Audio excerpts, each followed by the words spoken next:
Hello and welcome back to my channel. I'm Sam Clift, and on this channel I upload drawing tutorials and tip videos and try to show you behind the scenes as an artist. I'm going in a different direction with my art at the moment. I love realism, but I'm also exploring abstract, and that's taken me on a little bit of a rabbit hole into creativity, and so I wanted to share the journey with you. So I've been reading this book called Steal Like an Artist, and I've got to say it's really taken the pressure off, because moving from realism, so I do pet portraits and wildlife work, and I do drawing tutorials in coloured pencil and graphite on Patreon, and so I teach people how to draw realistically. Realistic fur, eyes, glassy eyes, trying to get it to look as close as the animal, as close to the reference photo as I possibly can. And moving from that into something that's a lot more intuitive and expressive has been really challenging. As an artist personally, I've always copied things. As a kid, I used to copy the Disney DVDs, I used to copy the artwork on music albums, CD covers, that kind of thing. I've never been that great at using my imagination to come up with a piece on its own. I've always followed reference photos and tried to get them to look as close to the original either photograph or still life. I've done kind of drawing from life as well, but trying to get it to look as close to that as possible. But there's always been a part of me that wanted to be a little bit freer and a little bit more expressive. And so I've tried to combine the two. I've tried to combine the realism with the kind of more abstract, and it's just not working at all. And so I've started down this journey of abstract work, or semi-abstract, and it's really pushing me out of my comfort zone. And I feel like I'm almost starting at the beginning, even though I know I'm not. I've had kind of my whole life of drawing, and also the last 7 years of really taking it seriously and drawing nearly every day, trying to perfect my techniques and my skills as an artist. And so reading this book has been really great and really freeing for me, because a lot of the things that have been going around in my head that have been worrying me a little bit, and what I've been struggling with, this author kind of lays down and gives some really interesting insights into it. So I wanted to kind of share the main plot of the book, encourage you to read it. It's really great, and hopefully it will help you if you're feeling a similar way, even if it's realism or, you know, whatever style of art that you're into. The book is for aspiring creatives, and it's like a guide for them on how to find inspiration for their creativity and how to nurture it. And the first point he makes is where the title comes from, Steal Like an Artist, is that nothing is really original. Everything comes from something that came before, from the work that came before. And even the great masters used to take inspiration or even copy some of their heroes that came before them. So he says that nothing is original. Steal from anywhere that resonates with inspiration or fuels your imagination. So the famous artists I found that have borrowed, or kind of the ones that really pop up, that have borrowed ideas from their predecessors, are Pablo Picasso. Obviously everybody's heard of him. He took his inspiration from African tribal masks and earlier European artists. You can see in his cubism a lot of the inspiration from the African tribal masks, which I thought was absolutely amazing. And actually Picasso was a really great portrait painter before he explored cubism, which for me is really encouraging, because I feel like he's got his skills down, he's honed his technique, and then that allowed him to then move forward with whatever took his inspiration. And cubism, you know, a lot of people really critique Picasso, say he's overrated, that, you know, the eyes on the same side of the face is just, you know, not very good or whatever. But the more you look into the inspiration behind it, the more you look into the story of the artist, the story behind the artwork, the more fascinating it becomes, the more you see, and actually the more I fall in love with Picasso's work. And I think that's true of any artist. Another one is Andy Warhol. He took his inspiration from kind of mass commercialism and mass media. So an example of his work is that kind of Campbell's soup, that's really famous. So he took his inspiration from commercial objects. And Jackson Pollock, I've been looking into his work a little bit more. A lot of people say that he's just literally splattered paint to the canvas, but the more you look into the inspiration again and the story behind it, the more interesting it gets.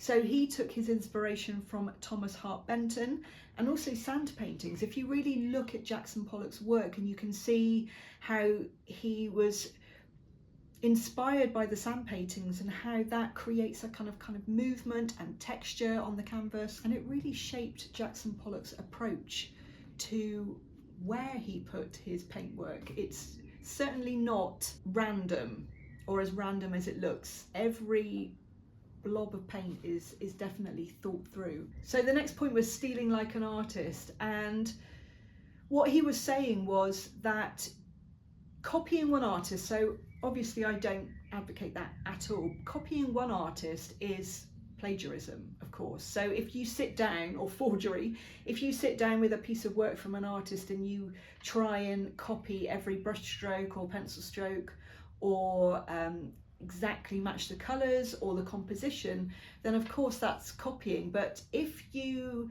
copy 100 artists, say, and you take bits from each of their work, which is what many of the greats have done over the years, then that suddenly becomes inspirational. You're putting your own unique mark on it. You're putting your personality, you're taking the bits that you love and turning them into an original piece of work. So what you're doing is then copying and transforming the art into something of your very own. And I think that's why it's important to follow tutorials. It's kind of why I've got my membership platform, Patreon, because I think it's really great to be able to hone your skills, to learn from somebody, to work out what they're doing, to get your textures right, to think about colour theory and values and composition and form and what makes something look a certain way. And then whatever you decide to do after that, whether you want to hone your skills in realism a little bit more, or you want to kind of go down a different path with your work, all of these fundamentals apply to any type of artwork. You might think that abstract is random, but it's really not. It's using all of those skills, so composition, values, form, is it interesting, shapes. There's so much more involved in it than I ever thought possible. I really thought abstract art might be quite easy to do. I take that back. What a fool I was, and I'm actually finding it more difficult than realism, because with realism you can kind of work out what's wrong. You've got the proportions there, you can trace the outline if you want to, and superimpose that onto your work. You can work out what's going on. With abstract work, a lot of the time I know something's wrong, but I don't know how to fix it. I really don't know what I'm doing. And I think that's why tutorials for realism and getting those basics are great, because they can tell you what's wrong and how to improve on those textures or proportions or values or form. And the quote that he uses in the book is, you don't want to look like your heroes, you want to see like your heroes. And that's really stuck with me, because it's not about copying somebody, it's about their inspiration behind something, you taking inspiration from their work and then feeling that, kind of having that energy and intuition that comes from feeling that fire of inspiration within you. You want to see like your artist and actually kind of replicate the energy or the feeling behind it, because that's what drew you to a piece of art in the first place. Art is all about emotion. Art's all about telling a story. It's all about getting to know the artist. The more you learn about it, the more you fall in love with it. And I just found that really, really interesting. So I'm definitely applying these things to my work at the moment. I want to get a sense of feeling. I don't have a reference photo in front of me. I don't have a piece of work from an artist in front of me. I look through examples on YouTube or Instagram or Facebook, get some inspiration, get a feel for what colours might work together. What colours do I really love? What am I drawn to? And then don't look at that artwork again. Take a little breather and then come back to it in a day or two's time with those feelings flowing around in your mind, but you're not copying anything. And I think that's how I'm trying to move forward, and trying to use that inspiration from my heroes to create something that I love. So that's how I'm kind of applying it to my work. And that leads me nicely on to the next point, is write the book that you want to read, or create the art that you want to see. One of the reasons that I feel like my realism wasn't fulfilling everything that I wanted in my artwork. And I started to become jealous of the artists that it was everything that they needed. And I think that's a really lovely thing. But there was just something inside of me that wasn't, there's something jarring, and I was trying to work out what that was. And for me, what I realised is that I wouldn't put my own artwork on my wall.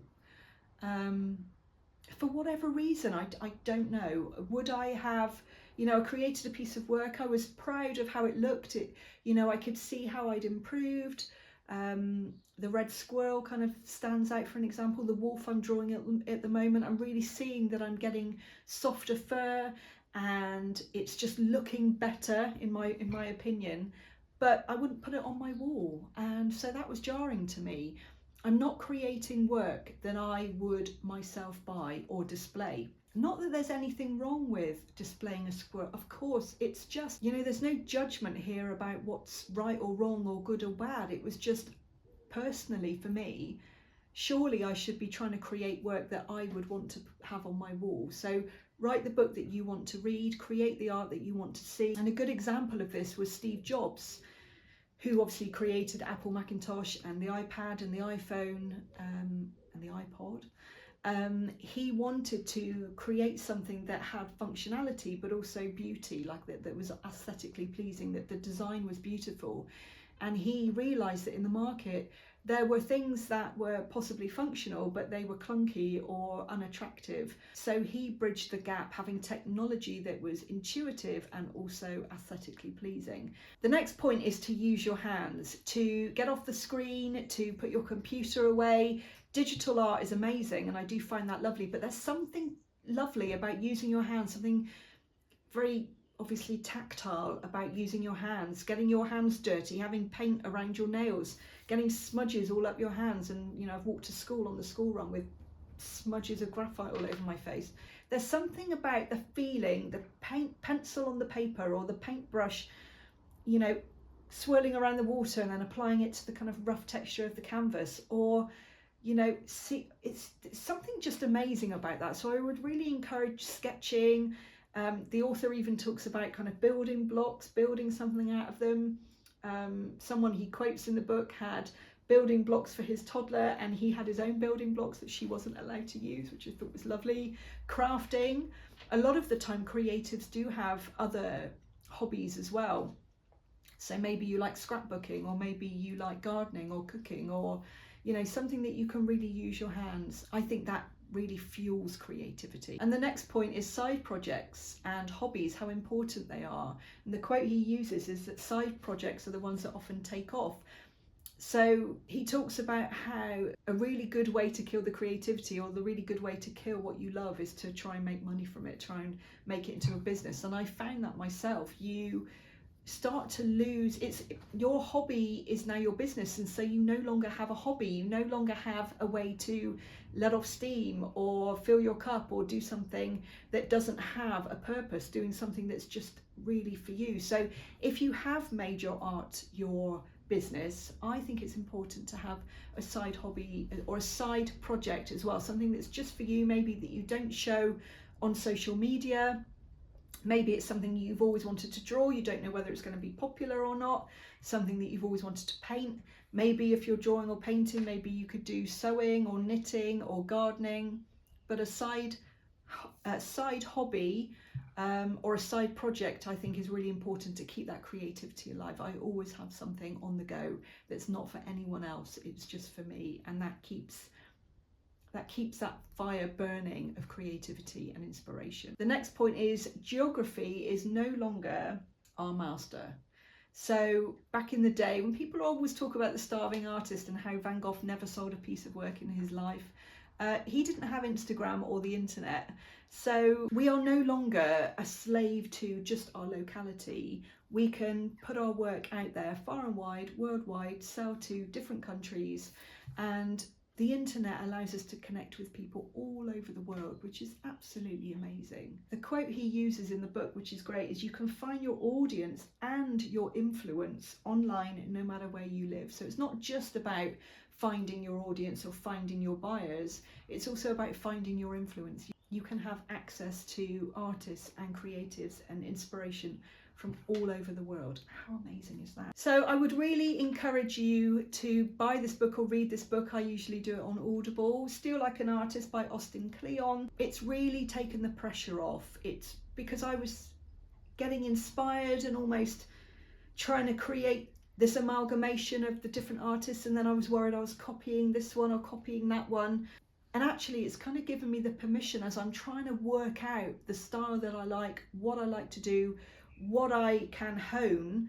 It's okay to look at other artists for inspiration, as long as you don't sit down and copy a piece of work. And if you do, then that shouldn't be commercial in any way, shape or form. Don't put it online.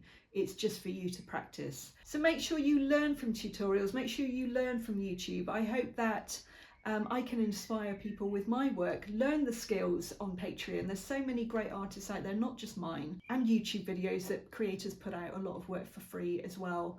But support your artists too, so that they can put out the free content, because of course we still need to pay our bills and have a mortgage and support our families. But I think it's such a great thing, a great resource to learn from people that they're willing to share, show you what they're doing, and then you can go down whichever direction you want to go down personally and use those skills that you've picked up. So if you did want to learn a little bit more about realism, and maybe I will start teaching abstract a little bit down the line when I know a lot more. I do have a Patreon channel and I specialise in coloured pencils and graphite, and I mainly do botanicals and wildlife, lots of animals, long projects, smaller projects. I will put the link in the description if you're interested in that. If you like this video and would like to see more, please don't forget to like and subscribe. Thank you so much for spending a little bit of time with me here today. Let me know in the comments below if you've read this book, what you got from it, and any other books that you would recommend me reading too. And I really look forward to seeing you next time. Bye for now.